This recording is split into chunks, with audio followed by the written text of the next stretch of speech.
we want to try and make out of it? I'd like to see it go to 8,000.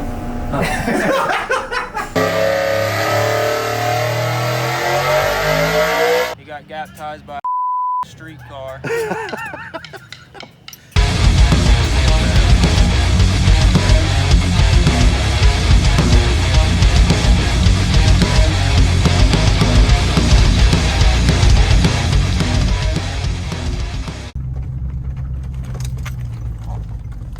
What are you doing? Trying to get to Bob's. I'm lost. GPS told me to turn left. Oh, Bob's right Well, there. What? This is Bob's field.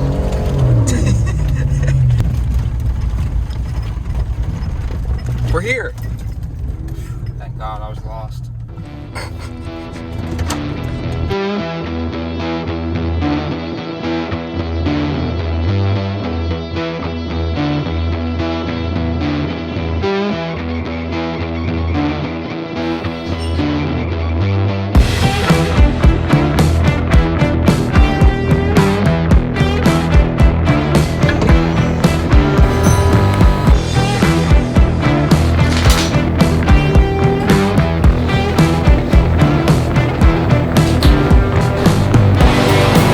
Looks pretty good there, dude.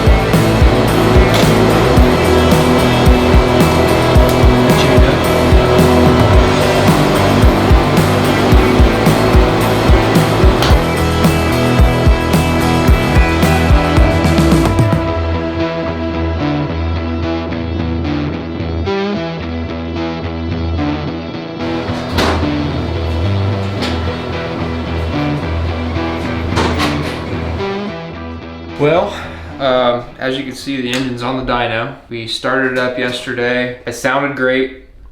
It ran for 2 minutes and then we shut it off. We always try to do that and just make sure, take the valve covers off, make sure there's oil getting to the top of the engine. We suspected there might be an issue when we were priming it because it took a really long time to get oil up into the heads and onto the rockers and the tips of the valves and everything. We shut it off after a couple minutes, pulled the valve covers, and there wasn't any more oil in the top of the motor than when we primed it.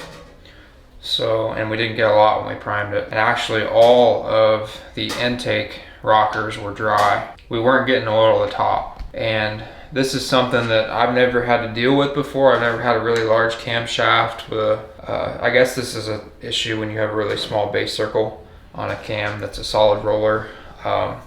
So the oil passes through the oil galleys here for the lifters and it goes through and it goes through this right here, but then to get up into here and go up to the push rod, that has to go through this hole. And if there's not a whole lot of clearance, I guess, it can't get through that hole and up through the push rod fast enough. So you have to notch the lifter just a little bit. And actually you don't even have to notch it. You just put a little scratch in it from that small hole to right here. And some lifters have a hole, like a big round hole, and some of them have this groove. But either way, it's the same principle. When you put that scratch in there, it just allows oil to get up through and up through the push rod. We basically tested it first. We used a pretty large groove and it was too much. It went from having no oil at the top to having a geyser out of the push rod that almost hit Bob in the face. Like he had to put his thumb over it and it literally would have shot up and hit that wall. Like Jeez. It was a lot. And that's just with that little groove right there. See that? It's a fine line. It's a very fine line. And then over here, you can't even hardly see it, but you can feel it with the fingernail. That was just enough. You barely just scratch it, and that was enough to get oil up through the push rod and onto the tip of the rocker arm and everything. It looked really good on the drill when we were priming it. It had plenty of oil flow through the push rod. So what we need to do is, this lifter we can't use anymore because we went too far on this one. It's going to put too much oil out of that one. So we have to take a new lifter, put it in this spot, and then massage all the other ones, scratch all the other ones, and then we're going to put the intake back on it, refire it up, and check and see if we have good oil to the top. And if we do, We're gonna go ahead and dyno it. We might do a couple heat cycles and then dyno it tomorrow. We might pull on today, I'm not really sure. I think Dad might come in and offer some help with the carburetor if we need it. So yeah. when you say scratch it, what are you scratching it with? Like to make that little... He's got a little, first he used it like a Dremel. Oh, okay. And then that was too much, so he used his little engraving tool. Oh, okay. To engrave stuff, and it just like basically vibrates really fast. The little engraver was enough to just barely touch it. Just barely touch it and it's enough. Yeah, I mean, I know a lot of people have had this issue before. Turbo John reached out and said he had to do it on his motor as well. It's just something where some camshafts and some lifter combinations, they just need to have that done. I've never had to do it before. Bob's never had to do it, but we're also running a lot of new stuff that we've never ran before. And the cam is pretty big, base circle is really small, so that's where we're at. What are you watching? Oh, this chick, she's building an LT5 for her Camaro. Just a chick. Yeah, some girl, I don't know her. I'm not a fan or anything, you know. Just popped up, you know, in the thumbnail. She got you with that thumbnail, the clickbait. Yeah, she gets everybody with a thumbnail.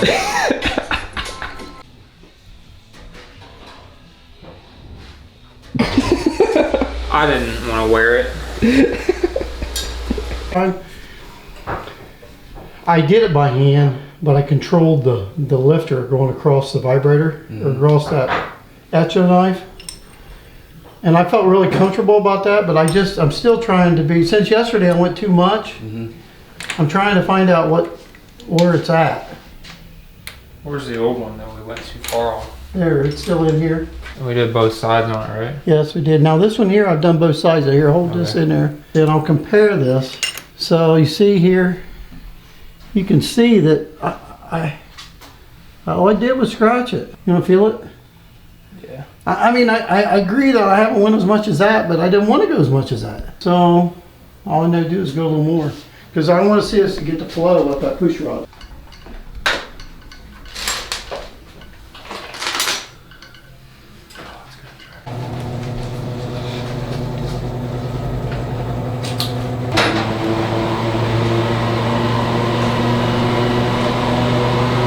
Looks pretty good there, dude. Wake up in the morning, piss excellence. Got intake holes up here.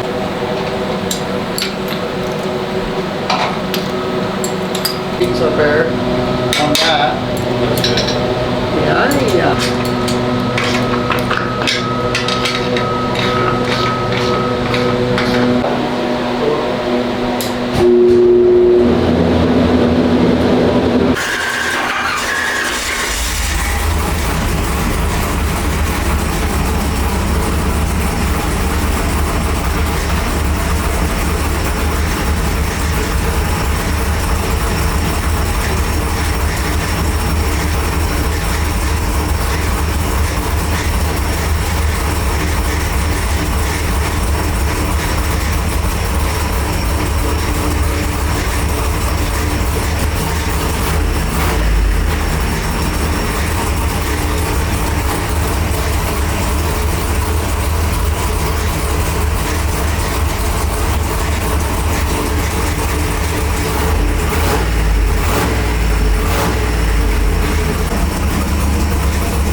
retard on it, on starting it. So we could do the same thing on that side. It's a 7/8 box. But I think also you can get into where you can pour too much fuel into it. You know, he pumped it three times. And you've seen how I did it versus the way you were doing it. And not right, I just trying to make this thing pop.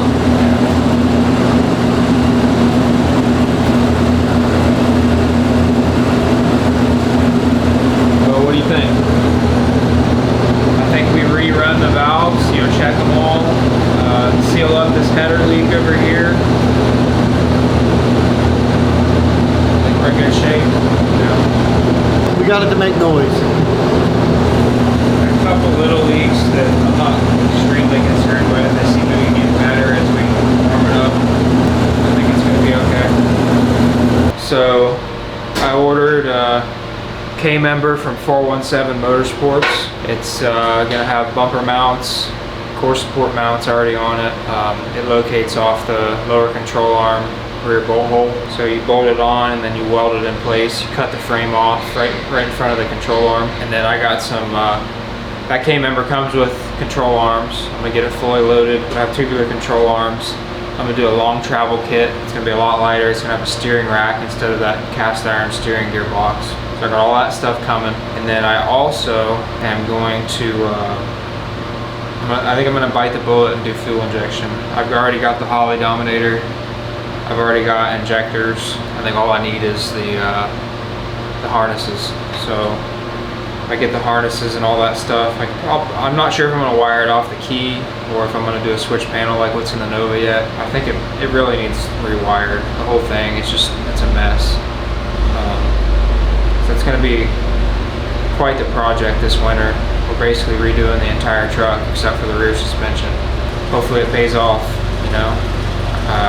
Probably going to be 300 pounds lighter by the time we're done all around. So it's definitely going to work a lot better on the street. And it's going to make a lot more power, I think. Got to keep up with everybody. You know, everybody's getting faster and faster and faster, and we can't fall behind. Got to do it. And we've got time to do it this winter, so we're going to take the time and do what we've needed to do this for a long time. You know, the truck has always been at a disadvantage weight-wise, and it's always been at a disadvantage tuning-wise. You know, with the carburetor being limited to a lot of things, not having any data. It's time to step it up a notch. You know, that truck showed this year that it's still competitive even for the stuff it has. Can you imagine if I actually put some money and time into it like I put into the Nova? The Nova will also be back together by spring, and you know, once this motor's done, once my dad gets his motors done, we're gonna hop back on the big block, you know, get it rolling again. All we really need to do there is put the engine back together, put it back in the car, front end put back on it, and it'll be ready to go. We've got a lot of work ahead of us. Yeah. What are you doing now? Adjusting valves or? Yeah, I'm adjusting valves while it's hot. The cam card calls for 28 hot, so that's what I'm setting them at. Intake's coming up, adjust the exhaust next to it. I had a few over here that felt pretty loose. That one feels a little bit tight actually. That one's tight. You'll finish up here and tomorrow we'll come back and likely make a pull on that, or? Yeah, so we've got a few little leaks we need to fix. I need to run these valves. I need to reseal this header because it's warped from where I welded it, and be able to make a pull on it. This stuff takes a lot of time, you know. Not something that happens overnight. You can't get in a rush. You get in a rush, you start tearing shit up.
I'm gonna talk a little bit about what this test was and why you got a different carburetor on there.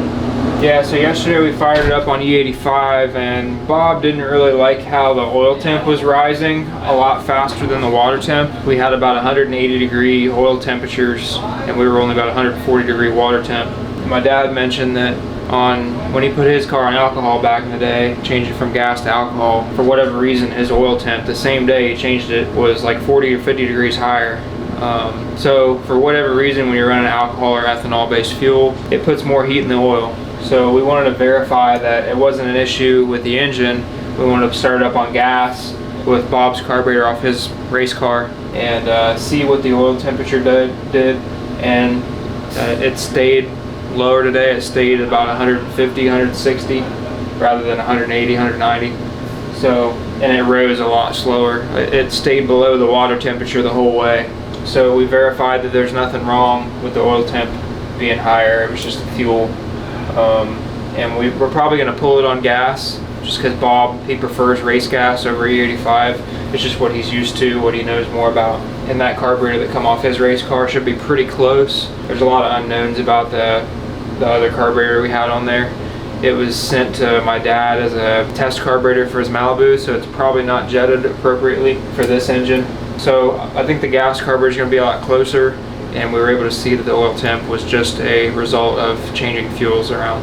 So we're going to make a pull on it once it cools down a little bit and see what she does. And then we'll make it do a doohickey. Can we get everybody's horsepower predictions real quick? I'm going 559. I'll be happy if it makes 525, just like the 406 did, but at a higher RPM. Going 532. I must be generous. What do you think, Bob? It sounds beefy.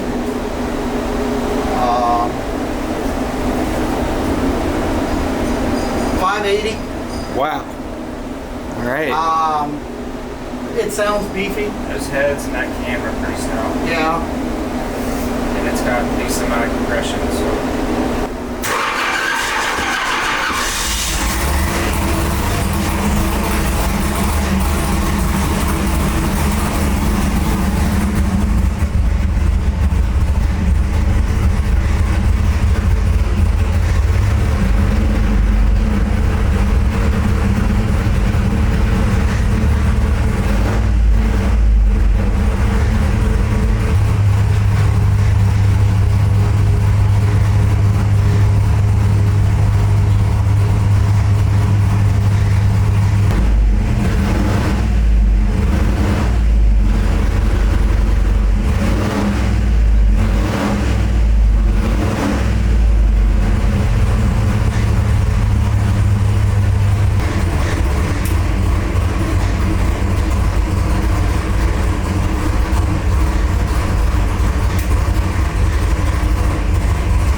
I don't know, when it hit 6,500, it jumped to $7,000. Dude, when it reached 5,200, it was like, yeah, here we go.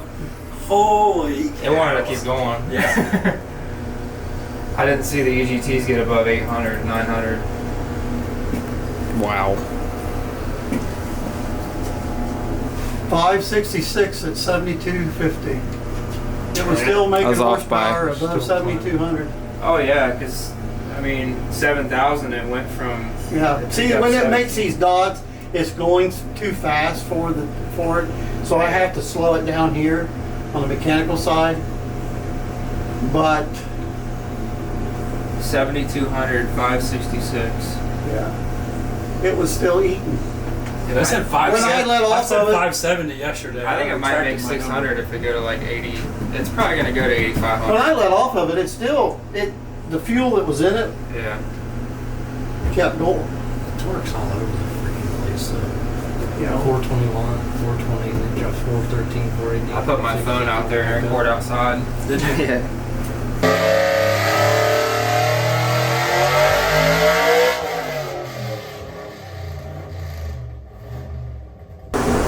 so your oil pressure stayed consistent right up through. It's good. It's really good. Yeah, so the EGTs, and you need to specify that we literally just took this carburetor off my race car Yeah. and did nothing to it. The EGTs here, you know, they got to 1,000 degrees, so it's plenty rich. Yeah. But you got to look back here at 6,000 is where we were talking that this cam was going to work. Yeah. So at 6,200, basically, you're at 500 horse. So it was going from 6,000 to 500 horse. 6,200 at 500 horse up through 7,300 was still making horsepower up through here. So The last motor would peter off about where this one's just starting to get going. right. Now we need to make some adjustments here to slow this down to get more of a basic number or more fill in these spots, but this gives us a rough idea that you're still in that 6,000 band Yeah.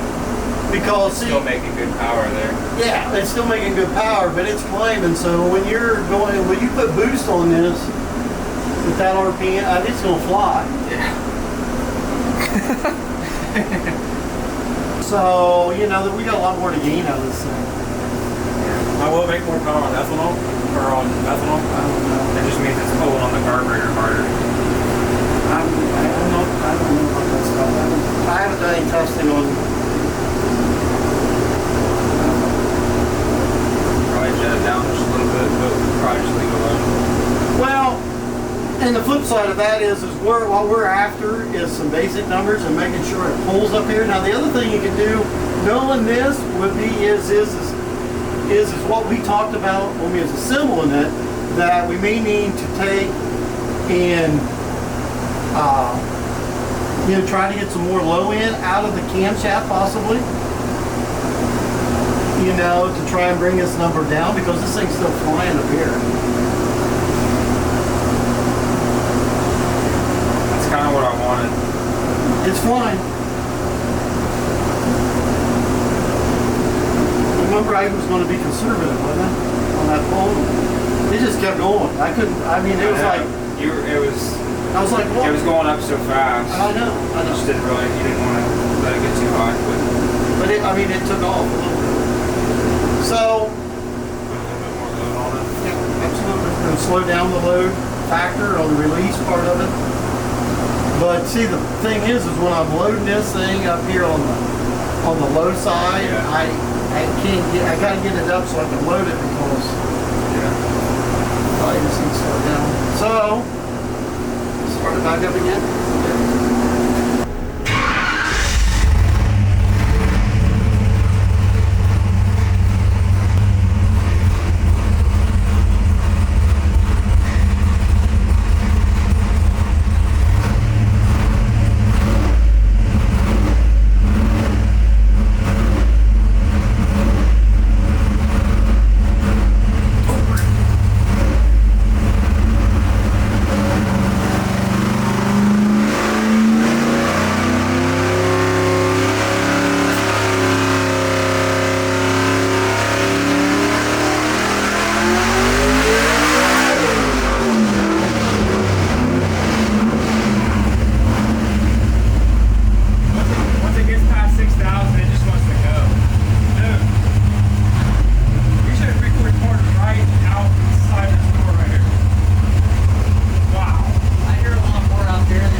by the sounds of it out there, you ain't gaining power till the top. Oh, no. You're dog. Well, Once you and- hit 6,500 or 6,000, Like it just two-stroke. freaking It is blows two. through it. And I don't know how you'd slow that down.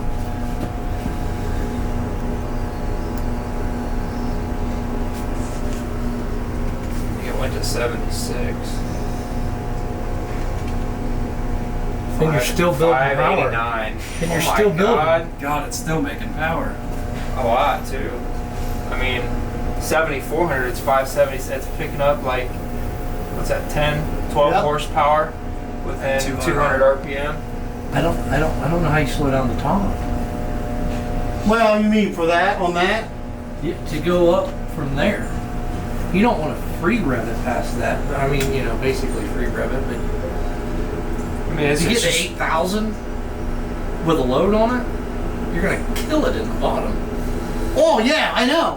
But that's why, you know, when it started out slow, you had so much load on. Well, I didn't want to let off of it because I needed that. And I thought about actually I couldn't turn the trigger off. I'd like to slow the motor down on the decel valve on the water so it would have gave more to it. You'd have just But I needed to go more numbers, actually. I could go more 600 numbers. plus. you'd have pulled harder and harder and harder and harder. It'd just sit there and stall. No, but what I'm saying is so on the water valve on the set, I go two Right. turns and this far. Well, I'm going back up 2 turns, so I let less water on at the beginning, and then turn the meter off on the top. Slow the meter down on the top. Steady. 88 pounds. So go run the EGTs over. So you run the screen over here. Run this over. Yeah, this is about a step and a half above DOS. Yeah, it is actually. And So they're all in thankfully, the low 1000s. so it's plenty rich. Yeah. It's plenty rich. I mean, it's really about what do we want to try and make out of it. I'd like to see it go to 8. It's 8,000. I want to see where it stops making power. I don't think it's going to. I don't want it. You listen to it out there. Dude, Did you record it? It I'm sounds like a screaming, Detroit going, diesel. let As soon as off, it let lets go. off, let off. Dude, it's like, you hear it's, and all of a sudden it goes, you're like, oh God. It's crazy out We there. were gonna be like them fire punk guys. Here's shit flying everywhere. It's got good parts. Yeah. It's your engine. I mean, I'm going to do it you're gonna do it on the 200 times, but with 30, 40 pounds. You're gonna do it. I'm going to do that with 30 or 40 pounds of boost on top of it. So this is, But the boost. Yeah. I think I would like to see what it would do if we played with the camshaft a little. What torque numbers did it make that time? They're still about the same, I think. They're The still thing early. isn't a lot of torque. It's just a lot of horsepower. Because that's what he's trying to accomplish, is like minimum torque for the. Yeah, it's got minimum. I think it's minimum Still torque another one. for the. Well, I mean, it's not a big cubic inch for the torque. I would think. so, yeah, only 420 foot-pounds of torque. I mean, but the horsepower out the top I think we're side. gonna try to need to get that probably around 460 to 470 on torque. Because if not, I think it's gonna kill it too much down low. I like. I mean, what did the last motor I don't make remember what the torque-wise? torque was on the other motor. I think they usually are fairly equal, so it make 527. It make probably 500 pounds of torque. Yeah. That's what I was thinking. Like with this, and if we could get it around Most 4. of that stuff is kind of equal to a degree if it's set up right. Screw it at you, let off. It sounded like that's something was 8,000 RPMs and shit was flying everywhere. It's only 76. What's he doing? It's only 76. It's Yeah. alright. But Yeah. it's just how fast it's accelerating. I'm telling you, I'm normally on that side of the building, so I listen from that side of the building, and it is day and night different sounding from out there than it is in here. Yeah. And it sounds a lot worse out there. Worse or better? Could be a bit much. If you want to advance the cam timing a little bit, I'm cool with trying it. Just see what it does. try to give it I don't know how much you want to do. But Yeah. I mean, I think it would. I think it's a good idea. yeah. And we suspicion it to be that to begin with. And it's easy to do. We just gotta take the water out of it, take the water off.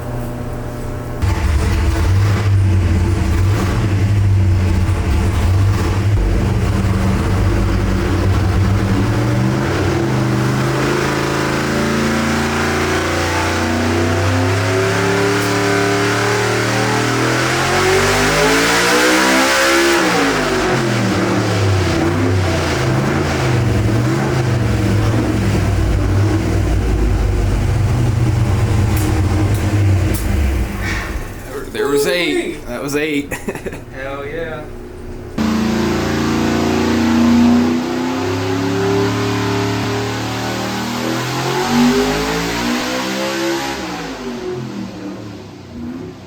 Let's see that 600.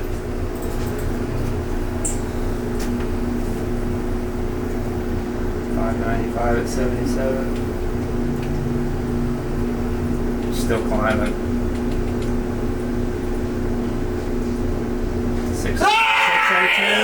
607! 607. At what, 8200? 8200. So, quit making power at 8200. It dropped off 604. you're right. You're exactly right. Yeah. That's exactly what you want. Yeah. That's exactly what you're wanting. What was the torque number? So- It seemed like it didn't lay there as long. I don't know. 432, 432. 435. 435, yeah. So where was it before? 420 something. 422, I believe it was. So they picked up, what, 11 pound? What is it, 429? 434 is the highest. 435.7, so It was like 436. 420 before. That helped both ends. Yeah. You don't gotta film. That's what I'm here for. Now tell me, does it sound different outside than it does in here? It does. I told Is that a good thing or a bad thing? I mean, it sounded good, you know, out there. I didn't know how high you went out there because they were That like didn't sound like out 8,000 at all. It was 8,000. 8250s for So now you know it quits making power at 8200. with that cam timing, Yeah. which Yeah, I so- really don't need to rev it any higher than that. So what did you guys change in between those last 2 runs? So we advanced the cam timing from a 114.5 center line to a 112, right? Right. And it picked up 15, like what, 10, 15 foot-pounds of About torque. 13 pound-feet of torque, and then But the horsepower stayed pretty good, and then it made 607 at 8200. So it picked up, it was what, 590 on the last hit? 598. So 17 horsepower. It picked up by backing it by advancing it 2 degrees. Plus we revved it a little higher. Right. Love it. God's engine. Let's get the truck done. Let's go. Yep. Got a lot of work to do. Thank you, Bob. It's been a pleasure. Now get Don't out. lie to me. I know it's been a pain. No, it's part of what I do. Yeah. Yeah, it's what I do. And stay out. Now you're saying, where's the next one at, right? Where's the next one at? You learned a lot with this one though. You learned more. Oh, I learned every day. Every day. I'm a dumb guy. You might be signing I'm autographs. just a common guy trying to have a little fun and learn. Me too. You know? That's what I tell everybody. I'm just a normal person. I'm less than a normal person. We're substandard, as Cussin would say. We're substandard. We're substandard. That's why we do this. Nobody else wants to do it. No, it's fun. It's neat. I guess we can take it off there. That way we got Take it off, green oil, Yeah. and we'll put it back on the stand, and get another one paint gasket. That was neat, the oil temp thing. Huh? That was neat, the oil temp and the fuel thing. Absolutely. So weird. I don't understand that. I don't know. I would be curious to see some engineer explain why the 85 creates. Maybe one of the YouTube experts in the comments could answer why ethanol or alcohol fuel creates more oil temp. Now I ran a couple engines in here on alcohol, and I've never experienced it or seen it to the dramatic part that I seen it yesterday with your dad. Yeah. And he was quick. I would to have talk. thought that it makes it cooler. I would too. I rolled nothing, you know. But I really like running racing fuel on the dyno, and I was told and by some other dyno guys that they don't like alcohol because it keeps the cylinder too cold for sealing the rings and making a good job. And I would agree. and plus for me it's a sound. I like the sound of racing. It's crisp, but that's what I'm used to. So I don't think the ring's fully sealed up when we had it on E. No, I We thought had it, some oil in the spark plugs. well, yeah, and I even wondered if that wasn't some water or leftover fuel from when your dad was not flooding it, but you know, and the trick part of getting it started. Yeah. Because it's like every engine. There's a trick of how many pumps you put on an engine to get it started. Yeah. And so, And I mean, there's even more power on the table there. What were the EGTs? yeah, we never even looked at them. How about it cleaned up? Look, they raised. So We were at high. almost 1,200 degrees at 8240. Yeah. So we're pretty close. We're pretty close. I mean, you're at 1,000, 1,100 down there. So actually that cam timing kind of helped it put a little more compression into that cylinder. Yeah. And we were kind of blowing through it, you know, and I think we had to, you know, the timing might have been advanced a little bit on the last ones. Yeah. But I don't think it would have made a whole lot of difference other than some small numbers. Pretty cool. But I mean, every day I run on this thing, I learn, and it's not the most latest model, high-tech piece, but it seems to give consistent data to where we can evaluate how good it performs, and that's all you need. I don't care the big numbers, the little numbers. If it's a number that it sounds good and makes the number you think it should on this dyno, because everyone's different. Yeah. And you gotta remember, it's the small cubic inch it is. I'm curious to see how it's gonna. You know what I They're mean? gonna work on his motor for his truck. Yeah, imagine his 421 with a big cam and those heads. Yeah. That's probably gonna make near 700. And truly, this is probably close to the smallest, the most horsepower small block that I've had here. But it sounded different, and I told you that. Yeah. I guess my number was a little higher than the rest of you because I thought it sounded a little meaner than the rest of them I've heard in here. Isky cams, trick flow heads, man. Well, I'll tell you what, those heads are huge. I mean, those things can pull some air. Need to set them under 415. Or my 13 degree. Yeah, or that too. Yeah. Good stuff. I mean, 607 horsepower out of a 372 is pretty damn good. And that's a turbo cam. This is a conservative It's not an all dyno. motor. This is conservative dyno. I mean, I think you put it on a lot of other ones, it's going to make 650. Yeah. You know, I think I got my combination a little better on that pull because it was a little more steadier. I didn't think it took off as near as bad. But now, even you know what it done, it changed on breath. And that's where I've been telling you all along, cam timing can really change how you can tune. I like it. Well, today was a great success, and I'm extremely happy with everything. It's given me a lot of motivation to go and work on the S10. I've got a lot that needs done. You know, we've got that K-member coming. We've got suspension parts coming. I'm gonna go ahead and get the harnesses coming for Holley EFI. We're gonna have to rewire it, and it's gonna be an all winter project. But that motor, hearing it in there today, is gonna give us a lot of motivation to get it done and get it running. And make it right. It's gonna be right, and it's gonna be far better than it ever has been. It's gonna be pretty much a purpose-built street race vehicle at this point. It's not I'm an underdog anymore. I'm, 3,300 pounds, and I got, stock this and stock that, you know, we're doing something now. And that engine made almost 100 more horsepower than the 406 did, just on the motor with less cubic inches. It's gonna scream. It really is, and I'm extremely excited to see how it runs with some boost.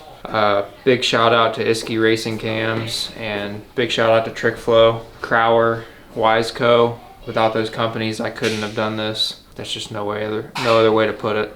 Those guys have given us a lot of support throughout this whole build, and I'm very grateful for that. Big shout out to Uncle Bob. Done it without Uncle Bob for sure. I mean, we've had so many roadblocks along the way to building this motor. I've lost track of how many roadblocks we've hit just Uncle from Bob the very and Uncle beginning. Rob. We've had like All 3 uncles. different engine blocks and different variations of rotating assemblies and just, yeah, camshafts. I mean, it's just seemed like if you'd get 3 things right, 1 thing would be wrong, and then you couldn't get the right part to make it all come together in time. And I think, you know, a lot of it was probably having to do with, if I had something together, you know, obviously I bought that 408, put in the truck just to make the mega cash stage, and I thought I'd be good. You know, that engine will last at least a month. No, it lasted 2 passes. Really, it probably hurt the lifter on the first pass. But, you know, everything was leading up to me not going to that race. And I was fighting it, and eventually we just said, let's just take our time. And I think it's starting to pay off.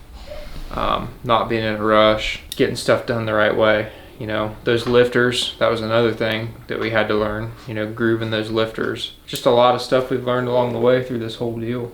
And I'm super happy with how everything turned out. You happy, Bob? I'm tickled to death. I'm happy.